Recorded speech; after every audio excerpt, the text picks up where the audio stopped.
ओम शांति। अव्यक्त मुरली सीरीज़ में आज की मुरली है 11 सितंबर 71। मुरली का हेडलाइन डबल रिफाइन स्टेज। आज बोलना है क्या व देखना है। क्या देखना ही बोलना नहीं है? ऐसा अनुभव है कि जो कुछ बोलना हो वो मुंह से ना बोल नैनों से बोले। ऐसे हो सकता है, ऐसे होता भी है।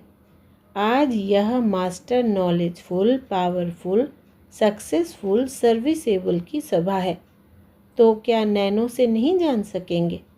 अपने मन की भावना व बुद्धि के संकल्पों को नैनों से प्रकट नहीं कर सकते? यह भी तो पढ़ाई का पाठ है। तो बताओ, आज बाप दादा क्या बोलने चाहते हैं? जानते हो ना, मास्टर नॉलेजफुल होना। तो यह पाठ जब पढ़ चुके हो तो इसी पाठ का पेपर देने के लिए तैयार हो। महावीर तो हो ही, यह महावीरों का ग्रुप है ना।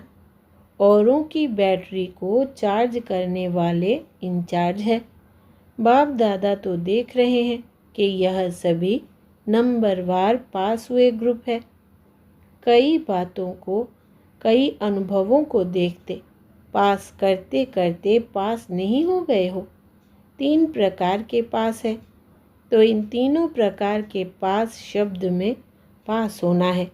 एक होता है कोई बात व रास्ते को पास करना, एक होता है पढ़ाई में पास होना, और नज़दीक को भी पास करते हैं।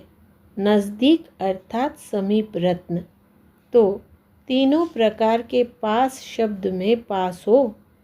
त्रिशूल का तिलक अर्थात तीनों ही प्रकार के पास शब्द में पास। यह तिलक नहीं दिखाई देता है। इस ग्रुप के मस्तक पर यह त्रिशूल का तिलक आप लोगों को दिखाई देता है। बाप दादा को आज की सभा क्या दिखाई दे रही है, यह जानती हो? अपना साक्षात्कार तो होता ही है ना। अभी अभी का अपना साक्षात्कार हो रहा है। दादी को देखो, यह है साक्षात्कार मूर्त और आप हो साक्षी। तो बताओ, इन्हों के ग्रुप का कौन सा एक साक्षात्कार हो रहा है? यह दादी माइक है, आप दादी माइट हो। ऐसे यह माइट देती है, वो माइक बोलता है। बाप दादा को क्या साक्षात्कार हो रहा है? क्यों, अभी डबल ताज नहीं है क्या? अगर डबल क्राउन धारण नहीं करेंगे तो भविष्य में भी डबल क्राउन तो मिल ही नहीं सकता। तो आज डबल ताजधारी, तिलकधारी, तख्त नशीन राज ऋषि दरबार देख रहे हैं। भविष्य की दरबार तो इस दरबार के आगे फीकी लगती है। अगर अभी अभी अपना संगम युगी ताज, तिलक और तख्त नशीन पुरुषोत्तम मर्यादा संपन्न स्वरूप देखो और साथ साथ अपना भविष्य स्वरूप भी देखो, तो दोनों से कौन सा रूप स्पष्ट, आकर्षण मूर्त, अलौकिक, दिव्य व रूहानी देखने में आएगा? अभी का व भविष्य का। तो अपने स्वरूपों का सदा साक्षात्कार करते और कराते रहते हो कि अभी पर्दे के अंदर तैयार हो रहे हो, स्टेज पर नहीं आए हो। वर्तमान समय स्टेज पर किस रूप में रहते हो? अभी की अपनी स्टेज को कहाँ तक समझते हो? एक है फाइनल स्टेज, तो फाइनल है, फाइन है, रिफाइन है। आजकल मालूम है कि रिफाइन भी डबल रिफाइन होता है। तो अभी रिफाइन है, डबल रिफाइन होना है व रिफाइन होना है। एक बार का रिफाइन तो पूरा हो गया ना, अभी डबल रिफाइन होने आए हो। फाइनल की डेट कौन सी है?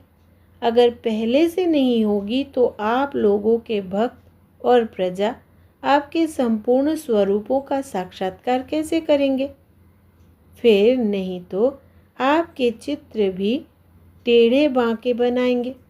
अगर आपके संपूर्णता का फाइनल स्टेज का साक्षात्कार नहीं करेंगे तो चित्र क्या बनाएंगे? चित्र भी रिफाइन नहीं बनाएंगे। तो पहले से ही अपना संपूर्ण साक्षात्कार कराना है। अभी आपके भक्तों में गुणगान करने के संस्कार भरेंगे तो द्वापर युग में उतरते ही आपके चित्रों के आगे गुणगान करेंगे। सब आत्माओं में सर्व रीति रस्म के संस्कार तो अभी से ही भरने हैं ना। भरने का समय है, फिर है प्रैक्टिकल करने का समय। जैसे जैसे आप आत्मा में सारे कल्प के पूज्य और पुजारीपन के दोनों ही संस्कार अभी भर रहे हैं, जितना पूज्य बनेंगे उसी प्रमाण पुजारीपन की स्टेज भी ऑटोमेटिकली बनती जाएगी। तो जैसे आप आत्माओं में सारे कल्प के संस्कार भरते हैं, वैसे ही आपके भक्तों में भी अभी ही संस्कार भरेंगे। तो जैसे आपका स्वरूप होगा वैसे ही संस्कार भरेंगे। इसलिए अभी जल्दी जल्दी अपने को फाइनल स्टेज पर ले जाओ। ऐसी फाइनल स्टेज बनाओ जो अब भी फाइन न पड़े। जो डबल रिफाइन हो जाएंगे उनको फाइन नहीं पड़ेगा।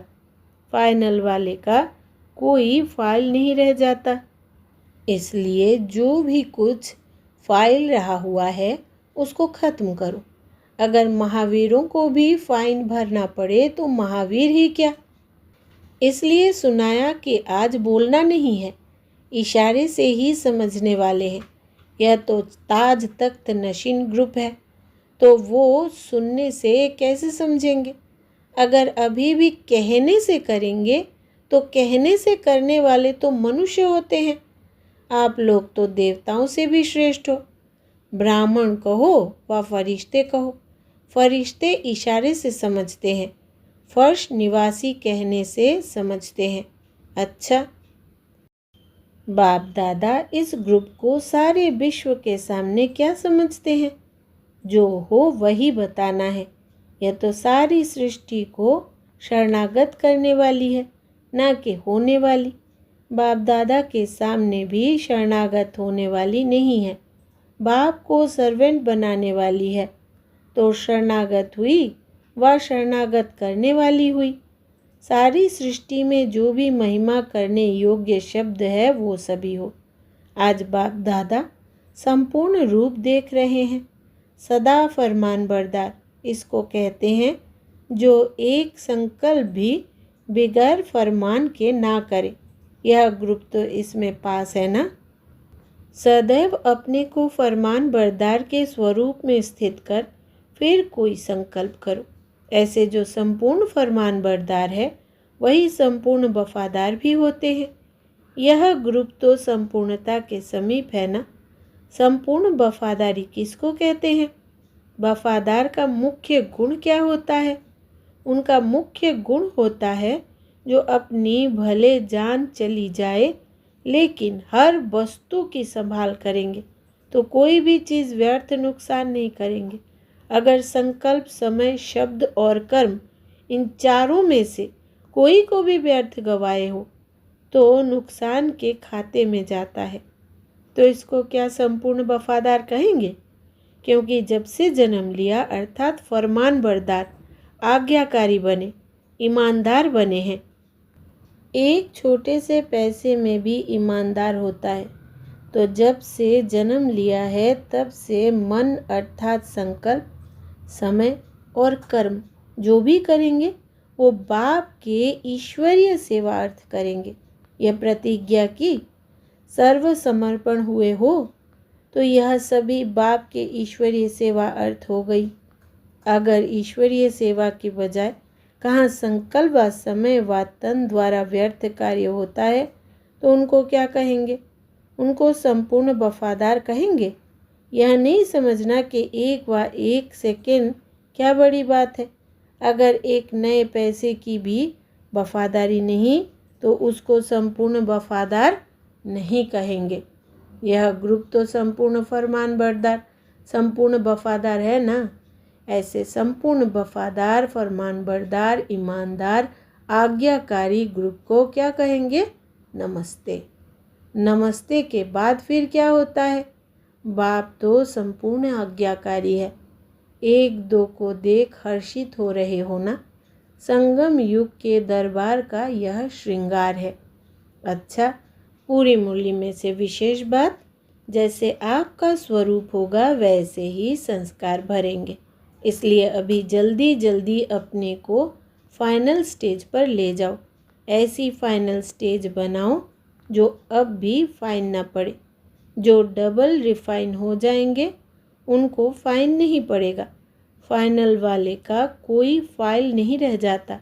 इसलिए जो भी कुछ फाइल रहा हुआ है उसको ख़त्म करो।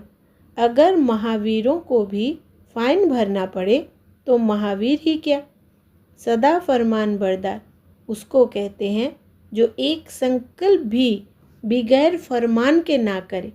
सदैव अपने को फरमान बरदार के स्वरूप में स्थित रहकर फिर कोई संकल्प करो। ऐसे जो संपूर्ण फरमान बरदार है वही संपूर्ण वफादार भी होते हैं। अच्छा, ओम शांति।